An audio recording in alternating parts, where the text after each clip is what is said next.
So, I don't know about you, but I really am. I'm starting to miss the hallowed days of that first segment that we looked at with the horde, the Bronze Age horde in London, because now we're moving on to a delightfully complicated question and another bunch of stories that I've linked together under actually two stories in this instance. I've linked together under the note: archaeologists aren't always the good guys. And this is something that you quite often remind us of, quite rightly, that actually we shouldn't see archaeologists as necessarily automatically white as white and beyond reproach, as it were, in terms of our bed linen. Often it needs washing out in its own right.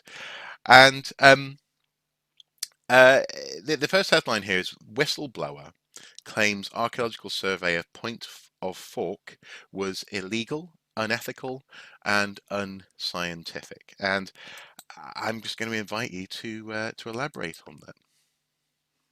This story is, again, like a lot of stories, it pops up on my Twitter feed, and I think it's really a warning, really, as to what can go wrong in development archaeology. It's a story from the United States, Hmm. from the state of Virginia, in fact, and it's to do with the proposed water pumping station on the James River at a site called Point of Fork, Hmm. which is very important to the native tribe, the Monacan Indian nation, who historically occupied the area, and who are being represented by a law firm called Cultural Heritage Partners in a dispute with the state of Virginia and the US Army Corps of Engineers over how the archaeology on this particular site was conducted. Right. They have Mariam Werkheiser, who's the lawyer for Cultural Heritage Partners, who's representing the Monacans, issued a statement, a sworn statement from a whistleblower Eric who Mai. worked on the, Mm. yeah, that's right, Eric Mm. Mai, who Mm. worked for Circar Cultural Resource Management um, at Point of Fork Mm. between May 2017 and January 2018, and who has made a series of allegations, and I'll briefly explain what they are. Hmm. Um, the one is that the project manager of the company, who I won't name because these are still allegations, Hmm. um, but the project manager of the company failed to give the archaeological team background on a settlement site called Russellware, which is important to the Monacans or the Monacan tribe in general. So the cultural information from the desktop study effectively wasn't given to the team. Hmm. That none of the archaeological crew working on the project had specific training in Native American history or archaeology. So they didn't And that necessarily while the know what they were looking at, or whether what they were looking at might be didn't necessarily significant. know And what they were looking at, yeah, what they were looking for, absolutely. okay. Um, the allegation is also that the project manager has a master's degree in archaeology, but two other team members had no college degrees at all and were hired as a result of a family friendship. Right. And that they also lack the technology to map or analyze the site, and that the project manager only gave out hand-drawn maps with notes on where to dig test pits. So no terrain modeling, no digital. Oh, Yeah. but isn't Um, that just akin to giving? No, I mean, if you ignore the nepotism, it's akin to giving yeah. someone a bucket and spade on a beach. Good to go over there. It's good. Yeah, there's going to be no structure or form or technique or. Okay, go on. Sorry. That, yeah, yeah, that's pretty much what that means. Absolutely. Yeah. There's more. Uh-huh. No. Um, there's the allegation that the project manager wasn't normally on the site, and that when she was normally sat in her vehicle completing reports for other projects, Hmm. and that she told the staff to lie when the state authorities visited the site to carry out routine inspections. So this would be Um, authorities from and the then this would be authorities from the Virginia Department of Historic Resources. Yeah. Yeah. exactly, Yeah. who are the equivalent of Historic England in that context? They're the regulator. Yeah. The And VDHR. finally, that's right. Yeah. Mm. And finally, that ordinary construction workers from another associated company that was subcontracted to do the job from the overall contractor were enlisted to dig test pits and screen for artifacts. Um, Although, as the whistleblower says, they told me that they had no idea what they were looking for. Yeah, yeah. So it is a archaeological. If the allegations are to be believed, um, it's an archaeological cluster proverbial. It's certainly a perfect storm in that sense, isn't it? This article goes on That's to a fine way of putting it. Yeah. Well, yeah, this article goes on to say that Mai said that the archaeological remains they found were, quote, among the most impressive I saw during my more than 6 years working with the company.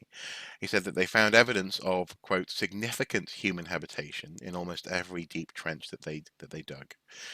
Uh, Werkheiser, the lawyer representing this claim, said it is a testament to how special this place is that one could perform tests as purposefully incompetently as this company did and still find 9 National Register eligible sites in an area only a few acres in size.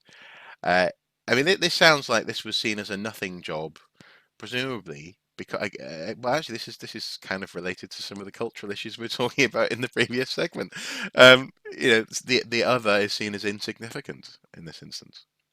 Well, I think there's a best case and a worst case Yeah. here.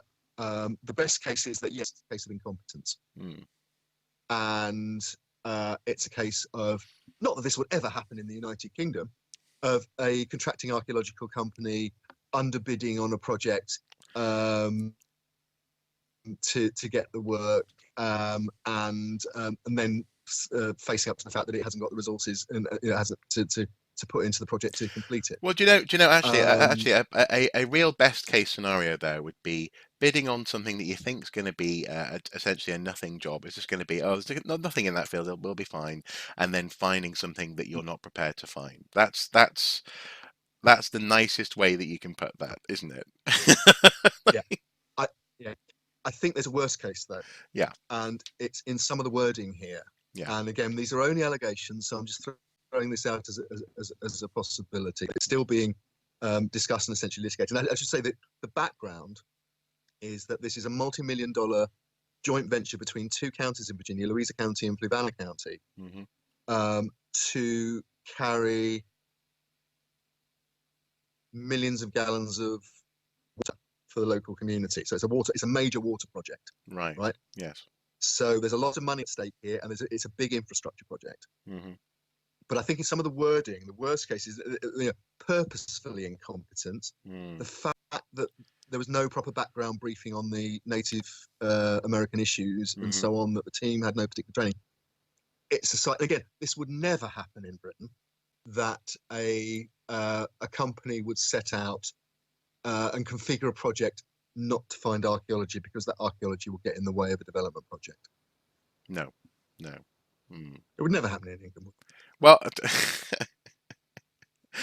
you're being exquisitely dry there. Of course, there are scenarios that we could bring up, but um, yeah, okay.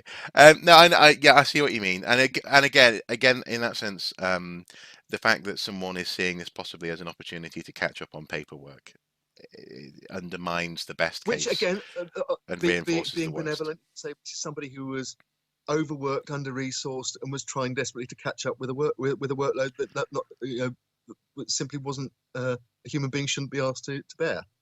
You Yeah, know, yeah. No, that's true. That's true. But as I say, in a worst case scenario, it reveals something of the attitude of the management to the yeah, site. Yeah. Well, a related story highlighting that archaeologists aren't always the good guys, or history professionals aren't always the good guys, allegedly. allegedly, would be allegedly would be the story that we're highlighting in the BBC News article this month of Oxford University professor accused of selling ancient Bible fragments. And this is Yeah. this related to our old friends, the Museum of the Well, Bible in Washington D.C.? yes, the Hobby Lobby. Who Hobby actually? Lobby Sorry, I stores. literally just saw here. The first thing I saw was Hobby Lobby declined to comment. Yes, quelle surprise. Um, Yeah, this is again allegations that classics professor, Oxford classics professor Dirk Obink, who was the editor of the Egyptian Exploration Society's Oxyrhynchus papyrus collection, Hmm. um, has um, passed on in circumstances that are to be determined papyrus fragments to the Museum of the Bible, aka Hobby Lobby. Um, this happened in the period after 2010, and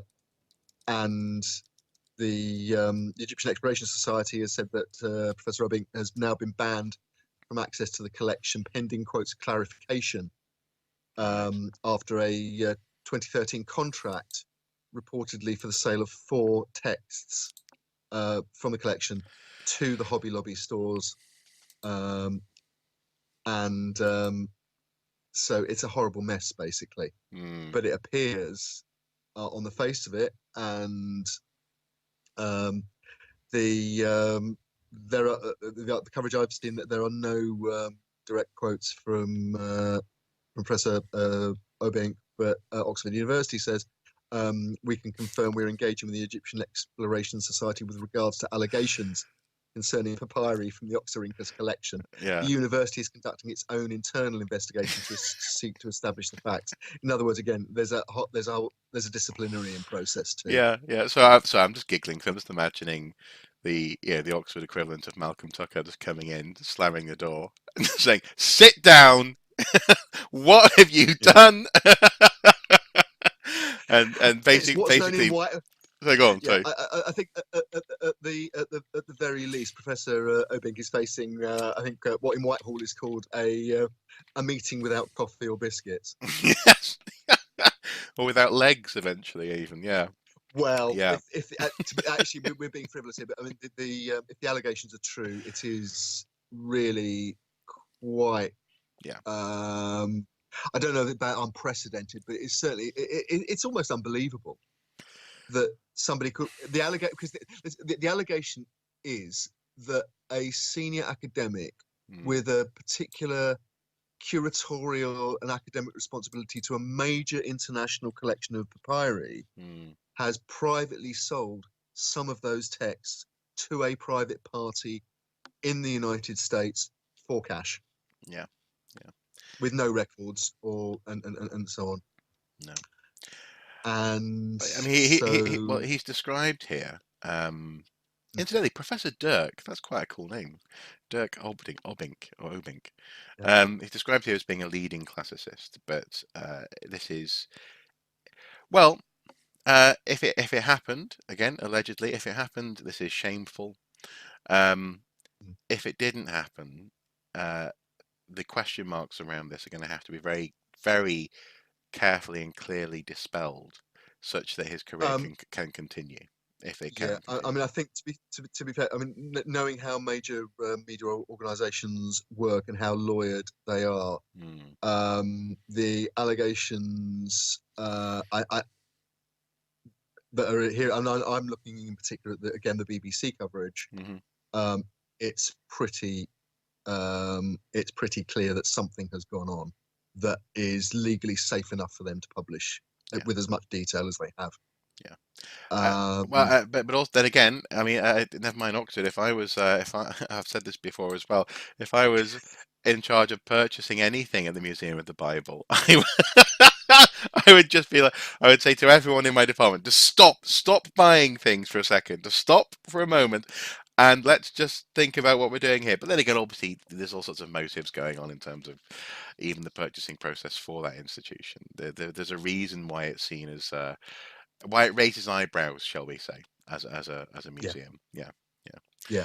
I mean, I think, and again, to be fair, I think we've talked about Hobby Lobby and their uh, well, I'm tempted to say proven receipt of stolen goods because they had to return a whole load of material to Iraq recently Mhm. that had been illegally trafficked.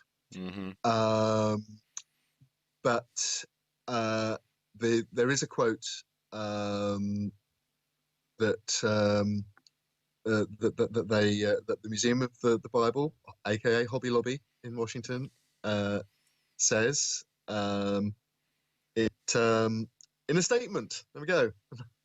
In a statement, um, the, the museum said Hobby Lobby had acquired the items in good faith between 2010 and 2013 from a quote known expert from Oxford University. That sort of gives the game away about whether the initial allegation may have at least some basis in truth. Yeah. Um, and it would assist the Egyptian Exploration Society in quotes recovering other items that may have been removed. Um, the, the best quote of this, of course, is and our viewer will take a view as to how disingenuous or not this might be in terms of Hobby Lobby's record. Hmm.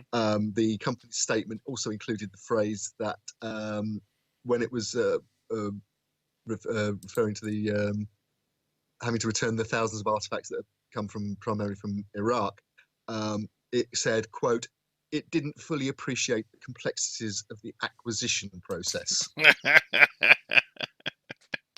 And there are all sorts of comments I could say. There's all sorts of things I could do there uh, in terms of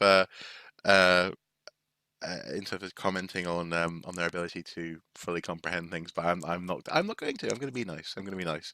But what I will say is that this is another story that once again highlights archaeologists and classicists aren't always the good guys. However, with that said, it is important to reiterate that archaeologists can also be the good guys, and in the spirit of nurturing our colleagues and highlighting that it's not always bad news if it's if it's in a national newspaper.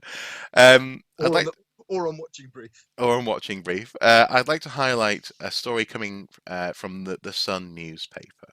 I don't do this lightly, but it's a headline that on the face of it looks quite bad.